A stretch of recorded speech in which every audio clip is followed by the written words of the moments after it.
welcome back, ladies and gentlemen, to the Long Voyage. I should start out by saying that I'm having some audio problems, so I hope it's not going to impact the recording in any major way. But if the sound is a bit janky on this one, at least you know why. I'm going to be joined by everyone, but Gylfie's player is a little bit delayed. He should pop in as soon as he is able. But the rest of the gang are here, so yeah. Hi.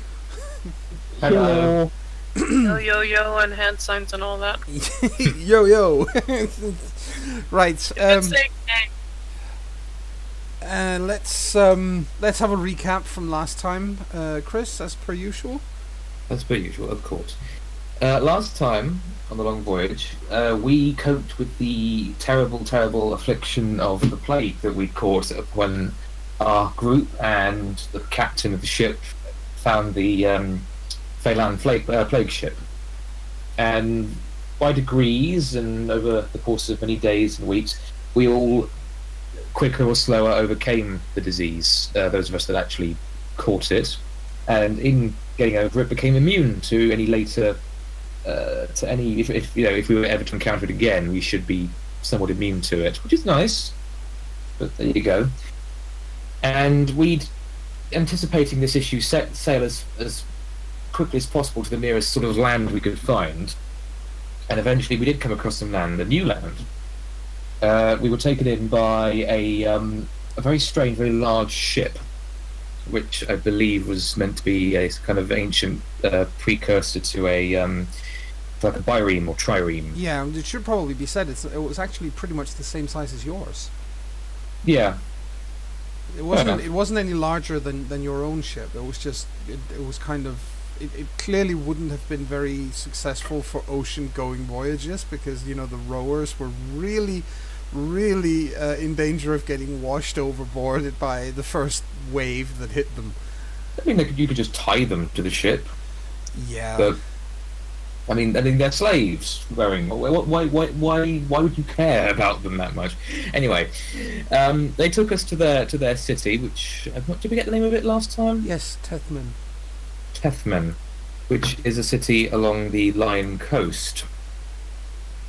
A new and exciting place of varied people, with a sort of desert aesthetic to it, although more like an oasis than anything else. North African sort of style. Oh, yes, that sort of air. I believe it's meant to be somewhat based on, if you were to compare it to a real life civilization, it's almost maybe like the North African coast and the Barbary states. Yes, pretty much. Barbary states and ancient Carthage and that kind of thing. Ah, yes, good old Carthage. So we got there. We were met at the port, had our weapons taken from us for safety precautions, and led to meet a representative, the leader of the city, representative of their sword, who gave us, basically discussed why we were there, and gave us leave to go about what we were doing. We basically said we were looking for work, and so if work was ever forthcoming, we would be informed about it. Yes. We saw many strange and wonderful things. We saw powerful, tall-looking men standing on one foot, for some reason.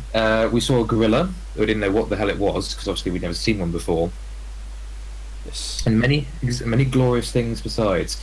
We then split up and sort of made our way around the city looking for a place to stay and food to eat and all the usual things that we wanted to do, especially after being cooped up on a plague-ridden long ship for as long as we had. Yes.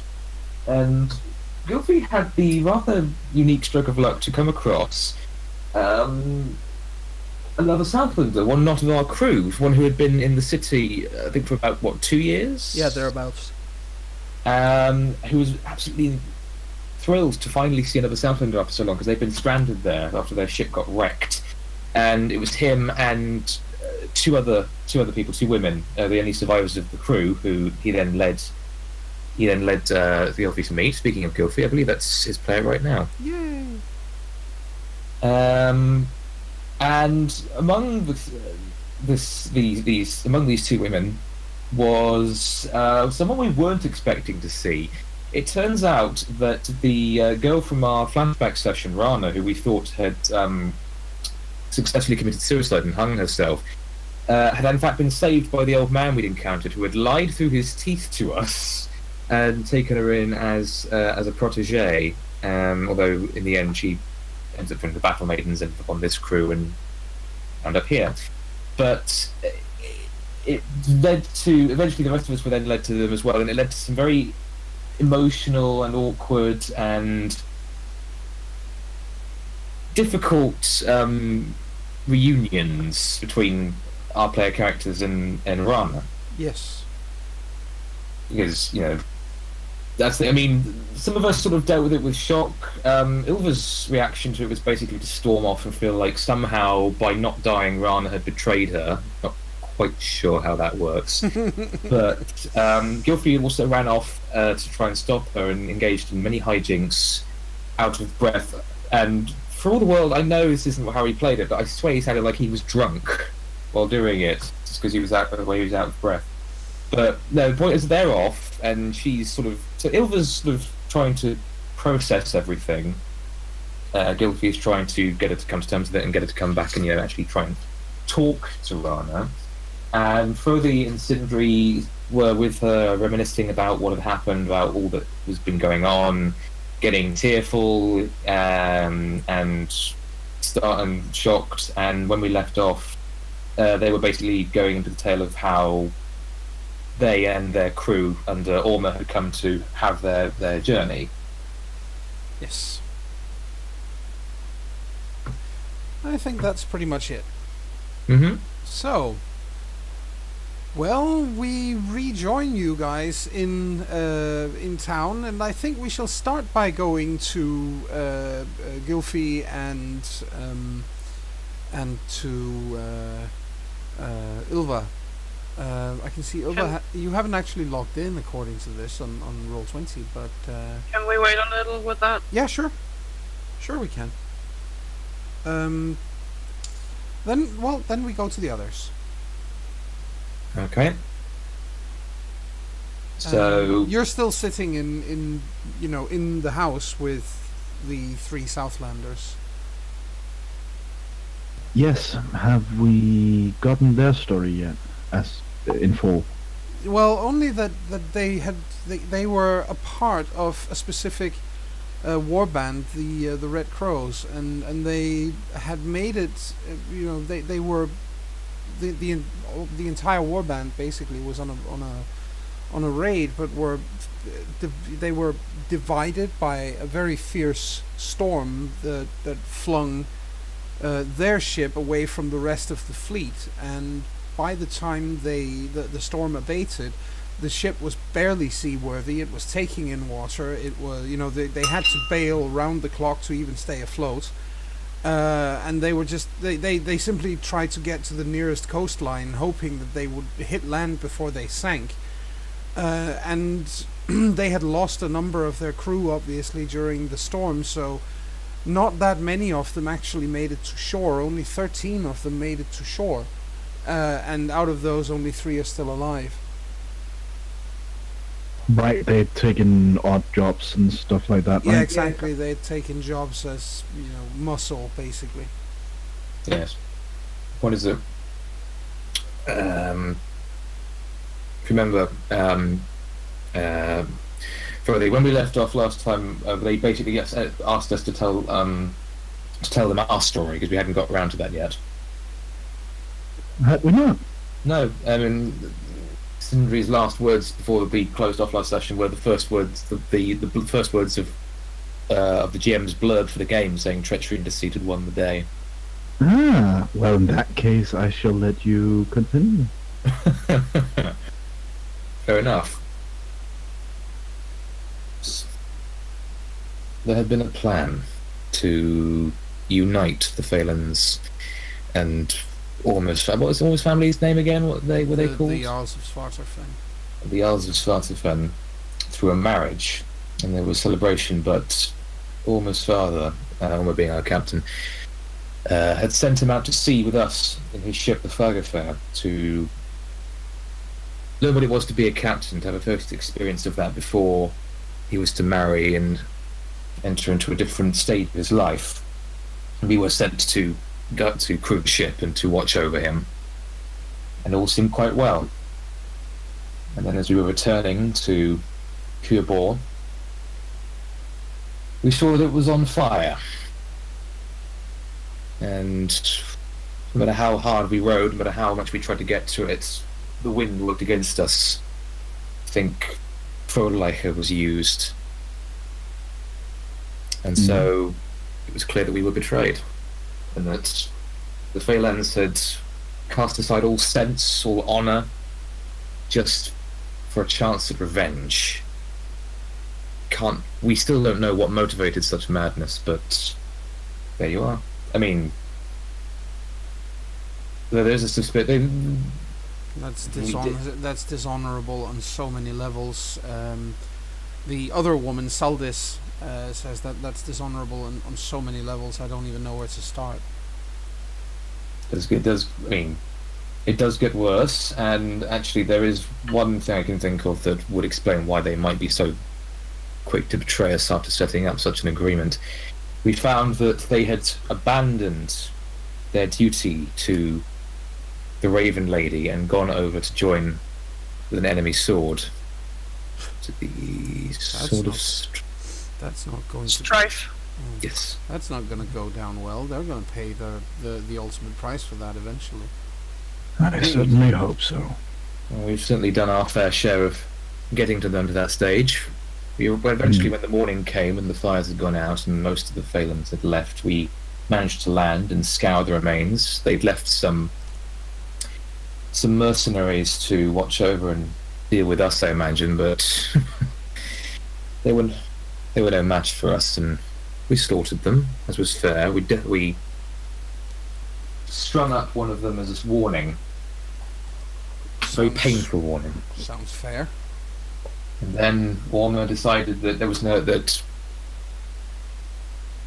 with Curebor being burned down, with that future plan for him gone, the best thing he could do was make a new future for himself and for all of us. And he thought to see the world before the end came, that we might live our lives fully. And although I don't imagine we didn't think about it at the time, he might have wished to be remembered, to leave a legacy behind him, rather than as a Jarl, then maybe as a legend. Yeah. Well, so far that's been going quite well. The man, Corey, looks at all of you and says, but do you think he ever intends to go back to the Southlands? Well, it's no use experiencing a grand adventure if you can't tell anyone about it, is it? That's actually a pretty good point. He says, no, it really isn't. I mean, if you can't brag about the things you've seen, then you won't become a legend. Exactly. So I suppose he's going to have to go back sooner or later. Well, maybe we can go and see your captain maybe tomorrow morning or something, and see if there's room on the ship for us. Yeah, I think that's a grand idea. There's definitely room on the ship for us. This journey has seen its fair share of casualties, unfortunately, but that is the nature of anything we do. Well, going on long journeys is dangerous in itself, and I imagine that you must have seen a lot of really incredible things out there. If you've made it as far as the Lion Coast, you must have seen a lot of fantastic things already. I mean, oh yeah, we have. And of course, the point being here, he doesn't know this, but you've been much further away than the Lion Coast. Well, I think Thrody is happy to tell him. Not, in every detail, because but just some of it is reserved for the Raymond Lady, but no, we've been we were at the Green Shores, of course, and then we were at Sindri, what was the name of that place? The Lotus Empire, they called it. Right. And then I think he starts telling what they experienced there. He they all sit there and stare open eyes, looking completely fascinated by the whole thing, because Saldis at one point says, I had heard of this empire far away. I thought it was just a myth. seems not. No, I guess not. Ugh, I would have liked to see that, but It was really confusing at times. well, believe me, this place could be confusing as well. Oh, what should we avoid doing?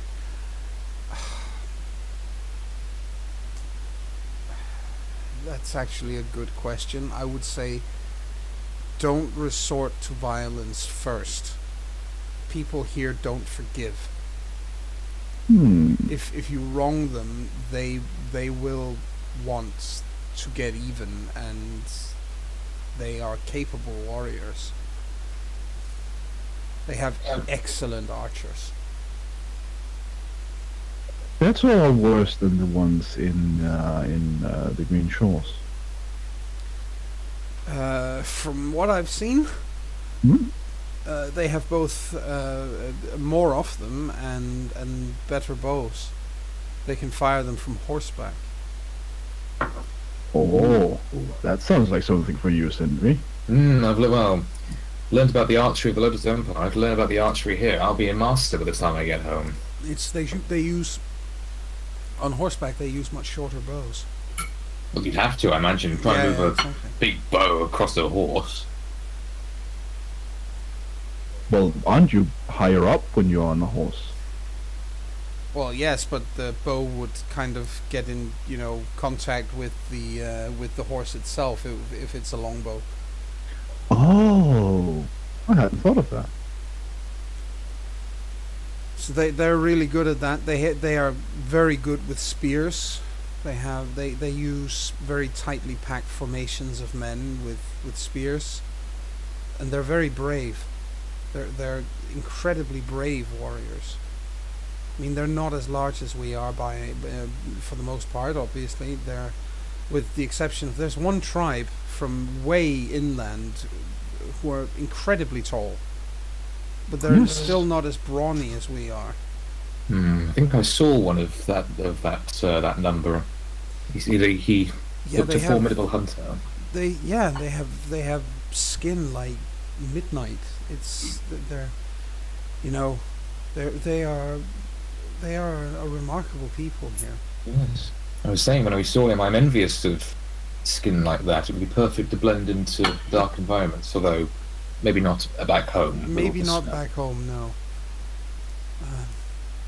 No, it's I mean, it's not as if life here has been bad, he says. Corey says. It hasn't. We've had plenty of work. It's been sad to lose our friends one by one, obviously, but again, our way of life is dangerous. But we have... So we've made good coin. We've got enough...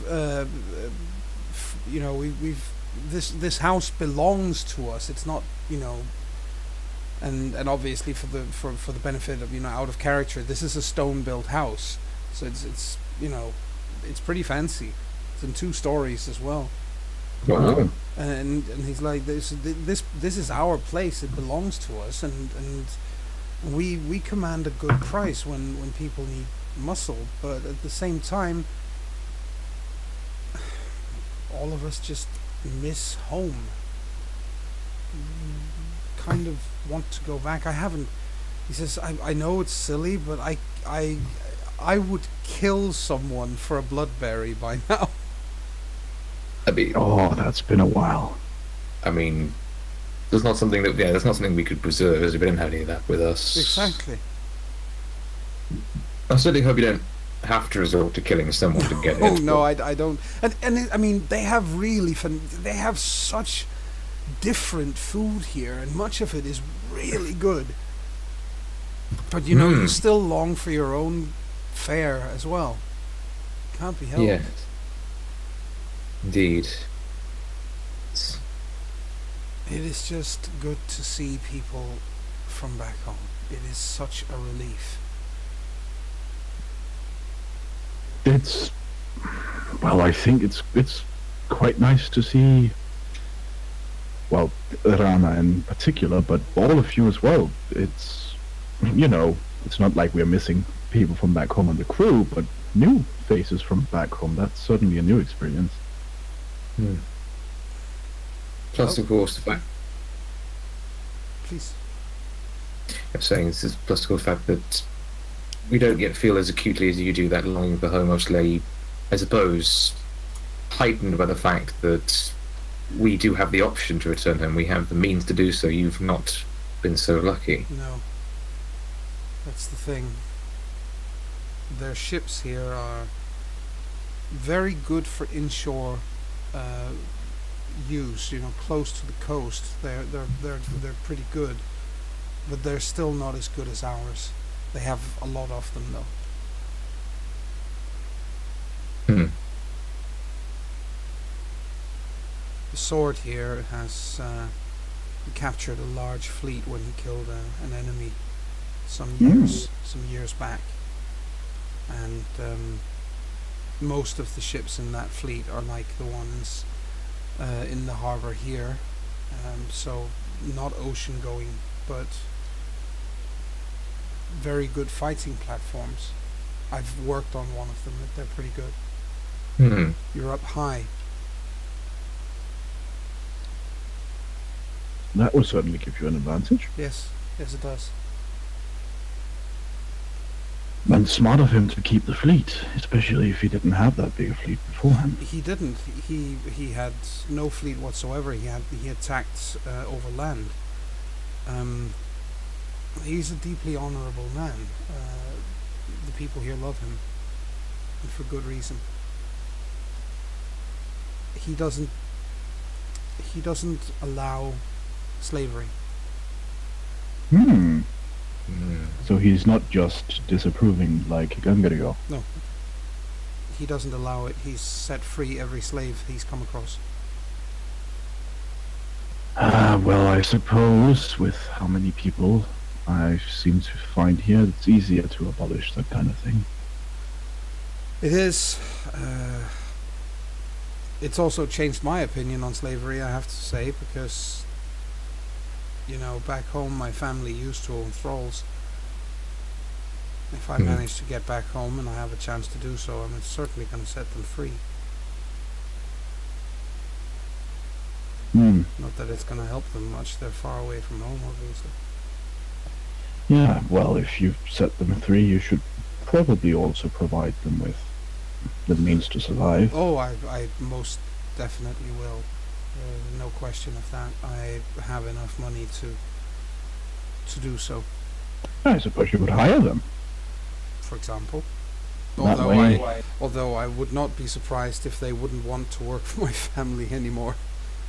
Oh, you are not known to treat them well, I suppose. Even if we did, and my family has always been fairly decent to their thralls. But even if we did, you know, if you had been unfree, would you really want to work for the people that had kept you in bondage? I think most would probably prefer to leave and go somewhere else. I would consider it. Yeah, Southlands are not a hospitable place, and if I had the offer of work for pay in a place I knew, knowing that I could never go back where I came, it's an option. I suppose. Well, we'll see if it even becomes an issue. First and foremost, I would need to get back home. Well, it's going to be good to know if the captain is actually planning on going home. Yeah. It would be, wouldn't it? And while you're sitting there talking, it should be said that Rana is just being very, very quiet, and she's looking towards the door where Ilva and where she stormed off and Gylfi ran after her. Well, Ilva is dealing with her issues the Ilva way. Yes, obviously. Should we pop over to you guys now, then? since brain things are horrible, then she's gonna use her legs instead. Yes. But can we pop over to you guys now then? I can try. Sure. Well, you are still out and about in the cities. You did eventually, as I recall, you ended up sitting somewhere and talking. You and... No, she kept walking, trying to find her way back on her own. Oh, right. Right, okay. Well, it's not that difficult to find your way back. It's It is when there is a Gylfie trying to distract her from finding That's the true. right way back. That's true. Because I'm pretty sure he did just that. Well, he should be there. Yeah, I haven't heard him for a while. Yeah. Brain, are you there? Yeah. Okay. Calling the brain. Yes, just wanted to be sure. So... Lives. It lives. It's The alive. horror. Anyway, we... Shoot it before it starts thinking.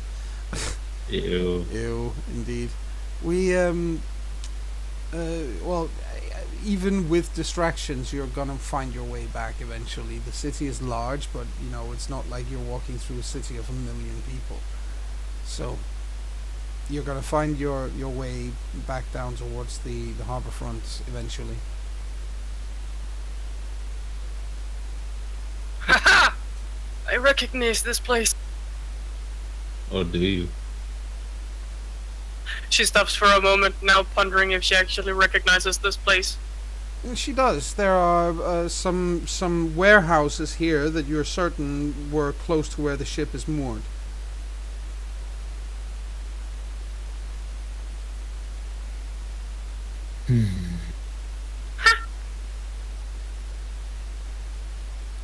She happily walks back toward the ship. Yep. Well, there are obviously still people on board. They're quite eager to get to shore and see some of the city. So, you know, when you get there, they're like, "Oh, are you here to, you know, relieve us and we can go and take a look?" I'm actually looking for Ormer. Is he here? No, he went over there. They say and point to a building. Apparently, it's a tavern of some kind, drinking establishment. People are singing and so on. You know, you can hear it through the door even at this distance. Ah, okay. She eyes them, realizing how much they want to go to shore. Yeah. You know what? I haven't been told to relieve you, but once I've talked with him, I can. Great. That would be awesome. I mean, let's face it, I've been allowed to walk inland for many, many times. Sure. Well, So, that's good. she heads towards the thingy-mabob place. Yes, the tavern in question. You get there and you can hear, as I said, you can hear singing. Some of it you don't understand, and a few words here and there you can hear Southlanders trying to join in, but you can hear, you know. Brenda there. So, what? Sorry. Is Brenda there? Yes, that's why you can recognize. Oh. Oh God. Yes. No. Yes. I think Brenda, don't. Please. forget the whole business of offending them, doing them wrong. I think they'll classify his singing as doing them wrong at some point. I think I have this image of everyone starts singing and then Brenda joins in and everyone stops for a moment and just stares at him with a. Is he doing this on purpose? That is Then pretty much what realizing happens. He's actually trying. That is in fact then what is realizing happening. he's actually trying. Yeah. And then just, oh my God, and then stare at the rest of us with a, oh my fucking God. As I said, that is exactly what is happening. You know, he starts singing and everybody my else shuts God. up because what the bloody hell was that? Who is killing a dog? Yes, pretty and much. yanking a cat's tail and then beating it with a gorilla. And you, but you are you get through the door obviously, and you can see a room full of People. mostly, obviously, the vast majority of them being men. There are some women there, not terribly overdressed. What are they wearing? Not Well, they're not much. terribly overdressed. Not much of anything. A loincloth mostly. She tips her head slightly to the side, pondering if that wouldn't be kind of stupid if a fight were to break out. Possibly, but Then pushes the thought aside because she doesn't understand women from other cultures. exactly. Though from And- their activities taken into consideration, it's pretty clear that they are not there to fight. They are there to entertain. Yes. Then she just shakes her head and tries to find Omer. Well, you can see him easily enough. Ugh. Heading toward him, then staring at Vibranda. Because he's making noise and it sounds very horrible. He is clearly, he has already lost the tune. He can't remember the I tune don't that think the he others. ever had it. No, but he heard the other people singing and tried to join in, but now he's forgotten what that tune was like, and he's trying to change into into a Southlander song, which obviously doesn't help because it's still, he still has a voice that offends the powers. So yeah, Oh god. it's pretty awful. By now, everyone is staring at him in rapt fascination. Like, is this creature real? Well, that means the only one making noise is him, so it's easier to talk to Omer. Yeah. That's a bittersweet thing, isn't it? Well, he looks up when you approach and smiles and says, "Oh, have you had a chance to check the city?" Yeah, and we found something very interesting. Oh, Apparently that, the band of the Red Crow? Yeah. That war band? The rest of them are here. wow. Southlanders They here? really want to go home. Oh, so they don't have a ship? No, there's only 3 of them left. Oi, okay, yeah, we're bringing them. They got caught in a storm or something. No, we're bringing them, definitely. 2 battle maidens and a single man. Wow, Last one. wow. They were a few more when they came here, as far as I understood, but they've slowly died off. They had work and stuff, Shit happens. Shit happens. How long have they been here? Ever since the ship disappeared, she makes quotation marks, because It's apparently been a couple of disappear. years. Exactly. Wow. Yeah, they must really They- miss home. The man we talked to has children at home, he said, so he really wanted to go home for them. Yeah, that makes sense. Actually, he says, and gets up and rolls his shoulders a bit. Vibrander has gotten himself going here. I think maybe we should. Could you take me to them? She looks at Gilfy. Bill looks up like, what Yeah, I don't know the way back, you do. do I know? You could probably find your way back. It's the city is pretty logical. No, It's- that's what Gilfy says. Oh, okay. Seriously?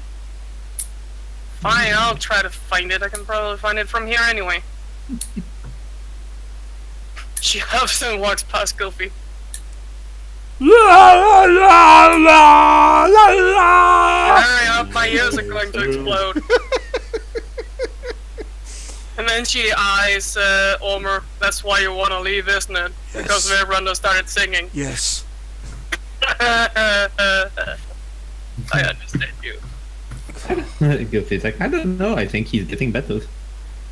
Oh no, he isn't. Nothing can save his singing voice. It's official. Gilfy is slowly going mad. Yes. Oh no, he's a Vogoon. Totally. All right. Oh, what? The thingies from Hitchhiker's Guide to the Galaxy, who has very bad poetry. Oh, the Vogons, yes. Ogans. Totally. He's one of them.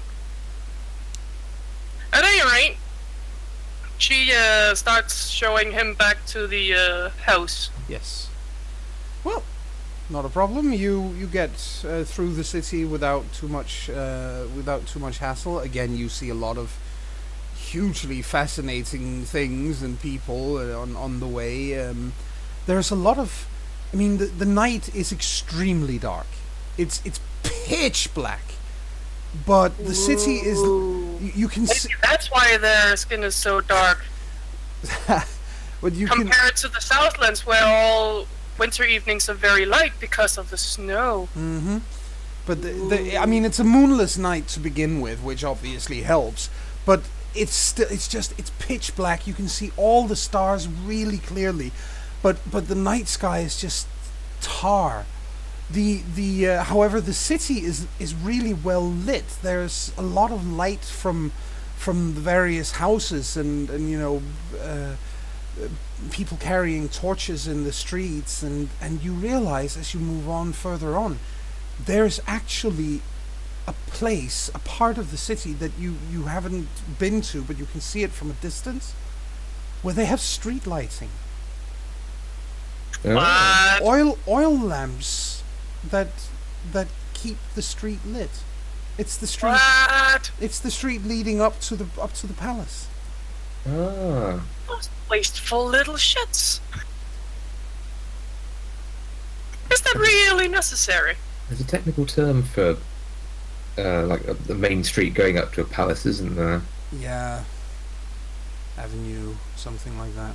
It's a wide street, obviously. Anyway, Cool. it's the approach to the palace. Yes. Is lit by street lighting, and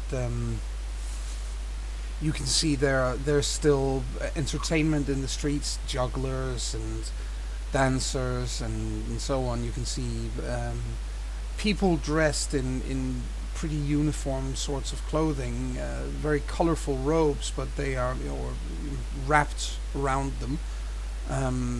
But that looks like some kind of priesthood. Cool.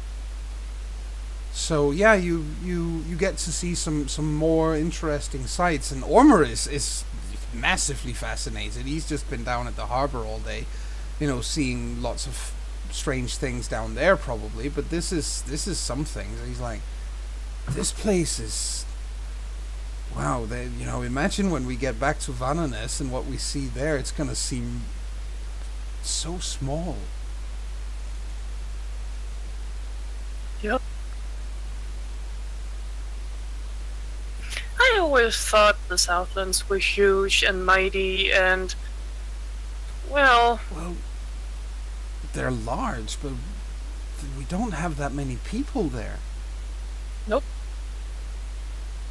I mean, there are more people living in this city than arrive at Ting every summer. Yep. Wow. Raven's lady got her job cut out for her, doesn't she? Oh yeah. But we're still bigger and stronger, and we have our weapons and our armor. I still haven't seen anything that rivals it. Not yet, at least. Exactly. Anyway, you get to you get to the right street, and you can see the house further along, and yeah. Nice. So you. Well, it's in there. All right. Well, and he's about to enter, and he looks back at the pair of you, and is like, "Aren't you coming?"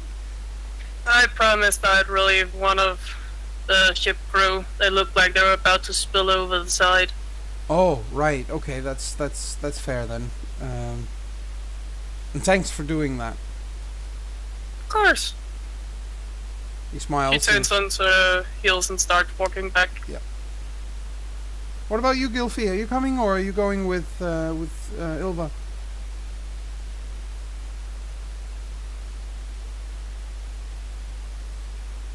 Gylfi? Sorry? Sorry. Zoned out for a second. Are you coming, or are you going back with Ilva? He asks.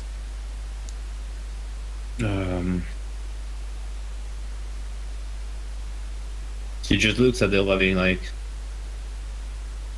it just like I'm like tries to say it as so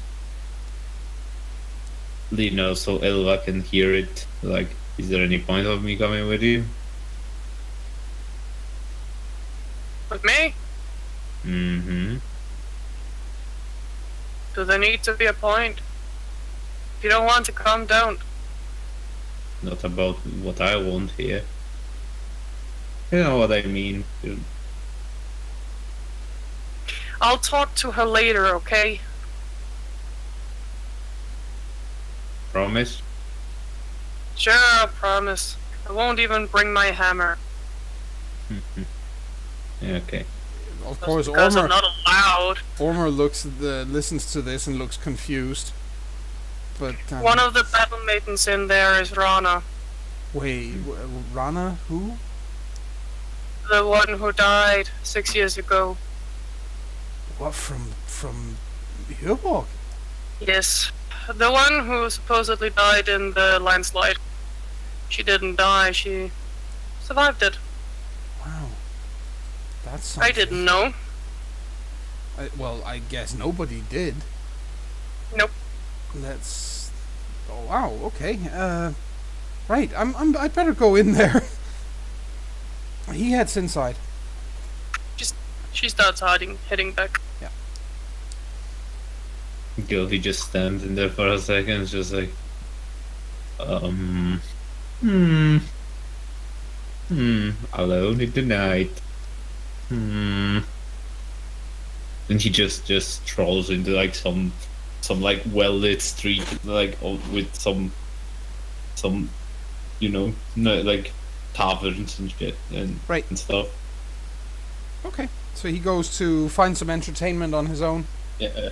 Yep. Sure.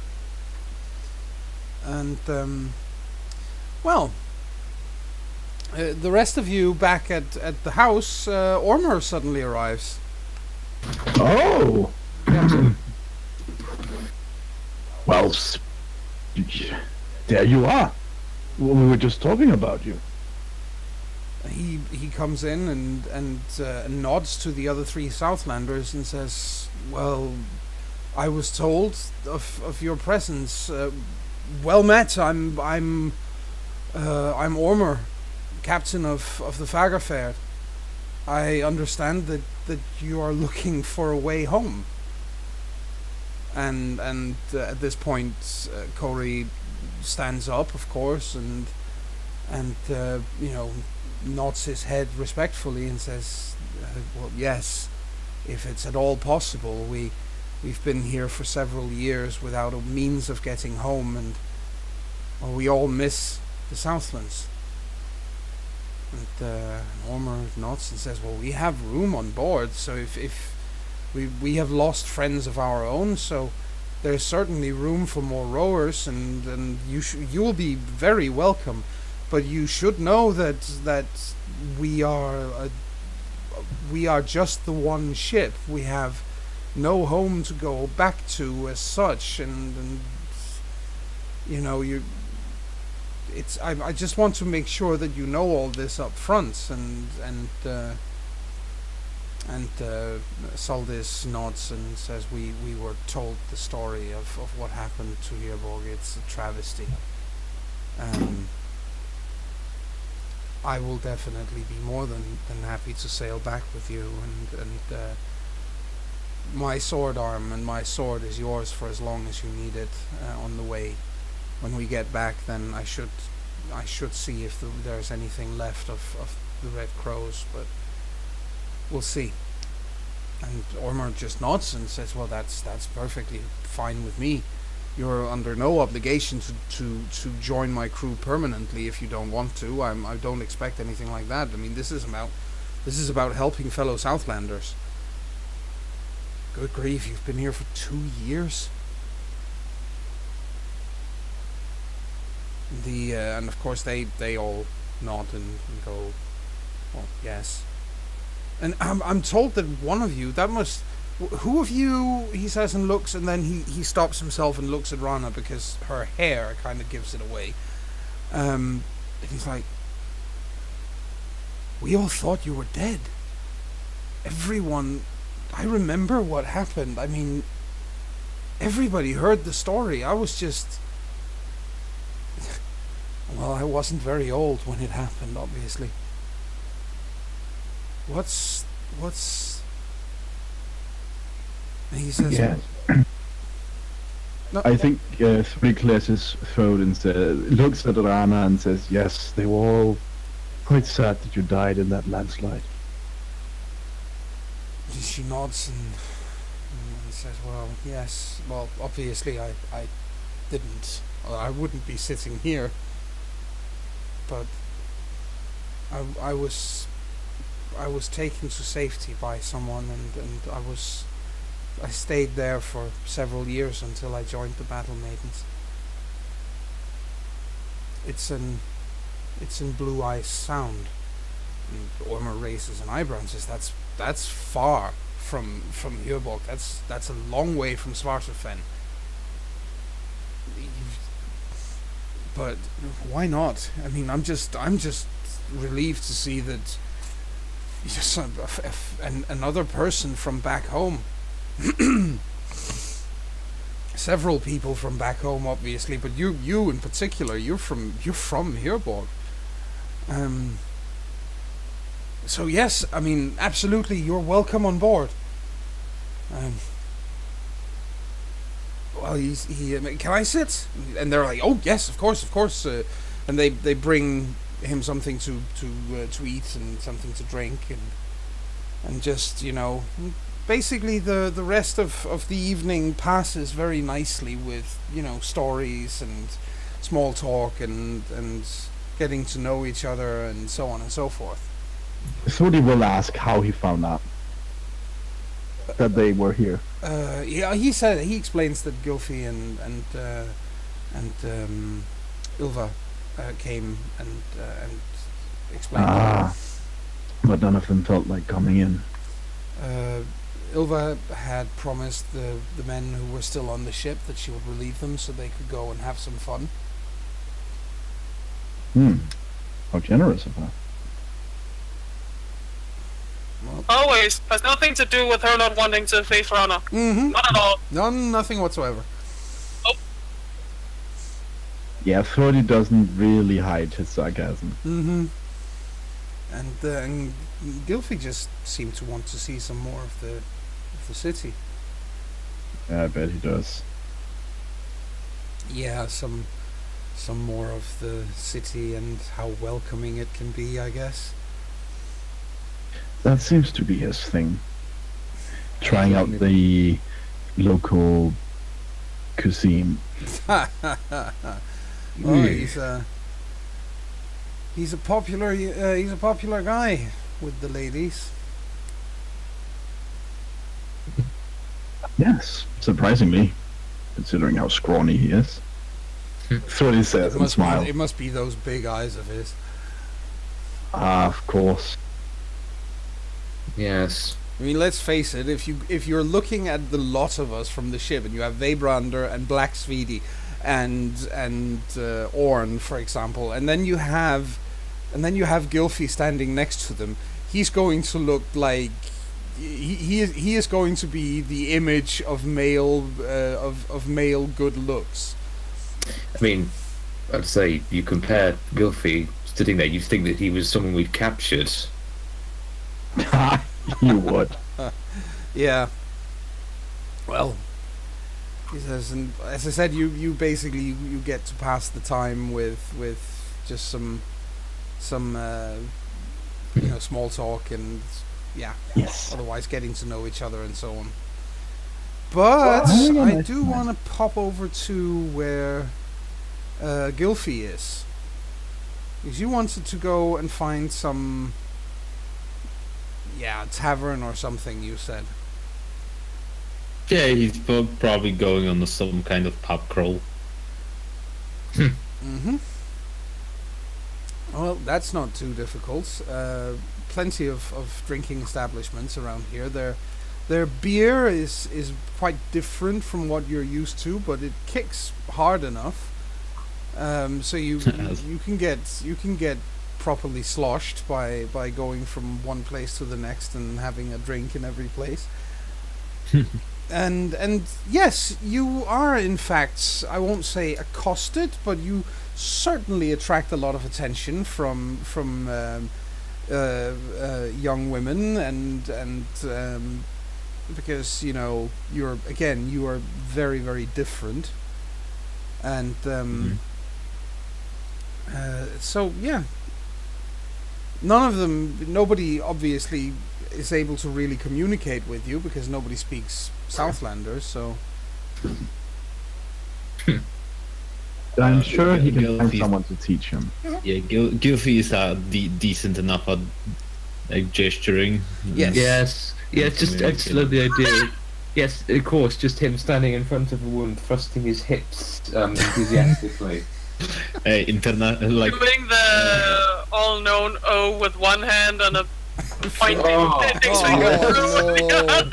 no. Gilfy Seductive communicates look. with. Sorry. Sorry. Gilfy, yeah. Gilfy communicates in the international language of hula. I think, yeah. I mean, as you say, I'm sure he's bound to find many cunning linguists Yes. among the. Hardy har. Oh, you love it. You know you do. That was Now I very just funny. imagine him going up to someone going, "Hello, how are you doing?" There was so basically you all have you all spend the rest of the night in these different ways, and come next morning I would estimate that several of you wake up with something of a hangover, probably Gilfy more than anyone. Dilva's fine. Yes, not all of you, but most of you. I think she's currently looking over the railing of the ship, spotting the few Southlanders among the mix of people who looks like they want to be dead. Yep. With slight interest. I think for Thordy's sake, he's probably been holding back a little because, he has strange voices in his head and he doesn't really want to lose control with that. The voice is definitely telling him to drink more and have fun. The voice can complain all at once. It does, loudly. Yeah. I mean, it is sensible enough to enjoy yourself. Not doing so just to spite the Lord of Laughter is massively counterproductive. Well, a couple of Southlanders from the crew are returning to the ship looking like death and not very warmed up. But other than Hello. hi there. They get handed, a good mug of water because that helps. It does, and they, that once they get down onto the ship, one of them, basically the moment he sets foot on the ship, this is Lofi, the young man with the good singing voice. He sets foot on the ship and it rocks the tiniest bit, and he turns a nice shade of green, sticks his head over the railing, and empties his stomach. The poor guy.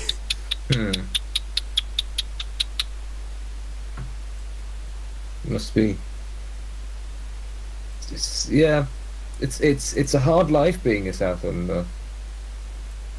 Yes, I'll it just is. lift both brows looking at him.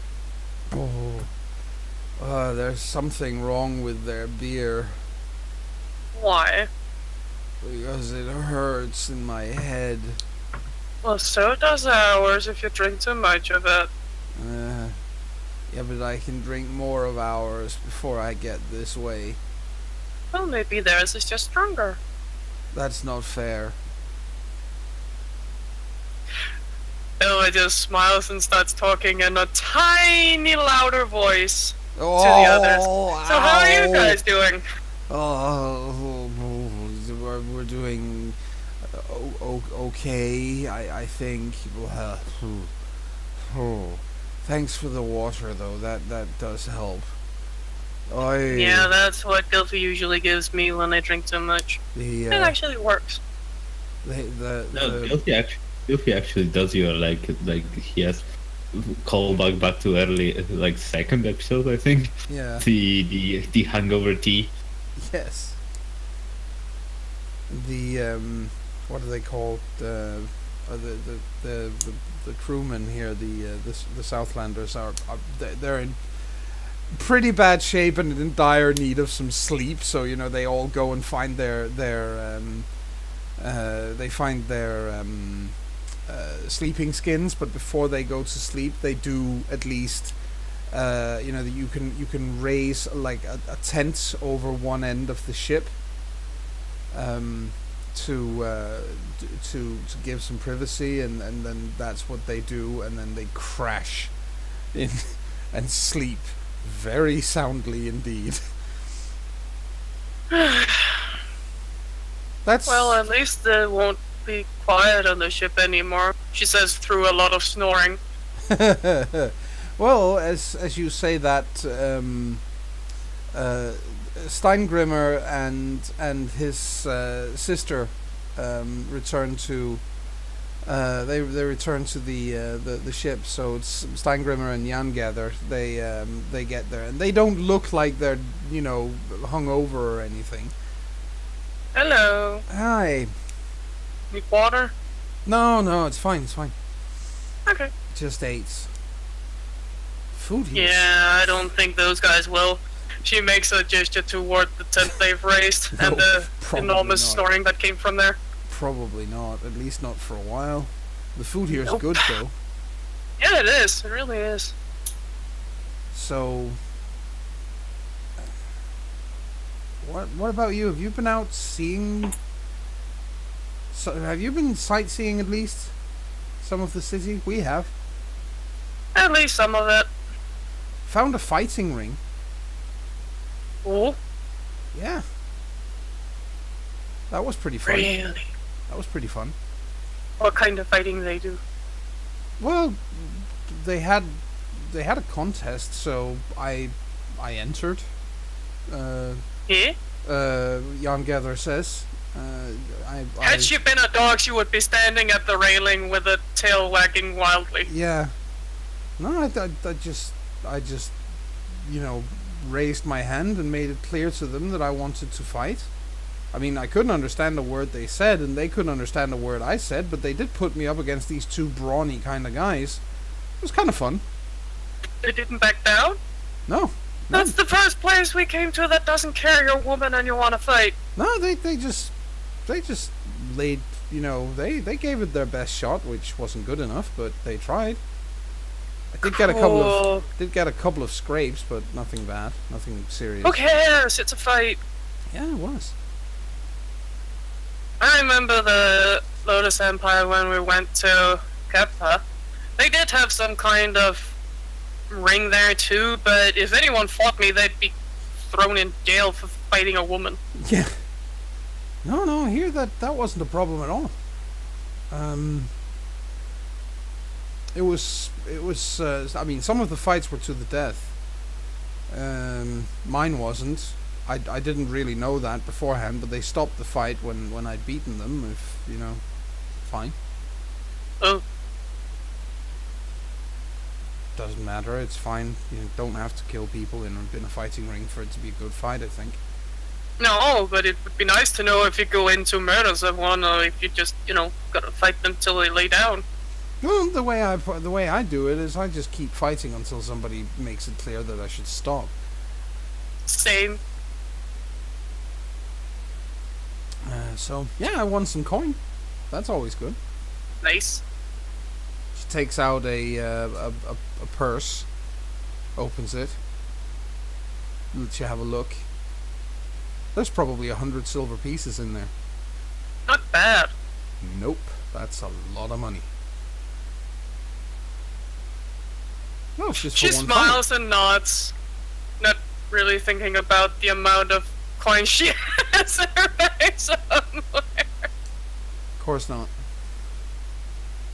Well, but for her, it's definitely a lot of money. It is, especially for one fight. Mm-hmm. Yeah, I'm thinking of maybe going back later, but maybe not. Why tempt the powers? Might as well, the Weavers of Fate have. No point in giving them a reason to cut my thread, let's face it. If they want a reason to do it, they'll do it anyway. No, that's a good point. Her face turns a little sour. I mean, they don't really need a reason. They just do it, don't they? I guess they do. And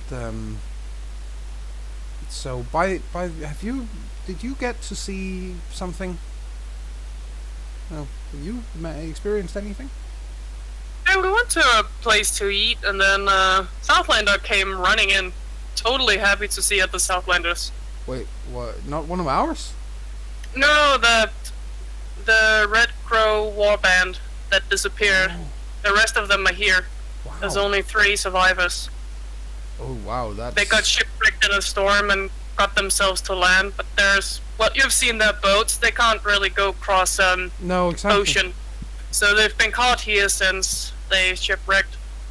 Well, I'm sure I we sent can... Ormer to them so they could talk to him about getting home. I'm sure we can help them home. I mean, we have room on board now. Yeah, Ormer said so too when I took him there. That's good, that's good. Well, he's a decent man, so yeah, sure.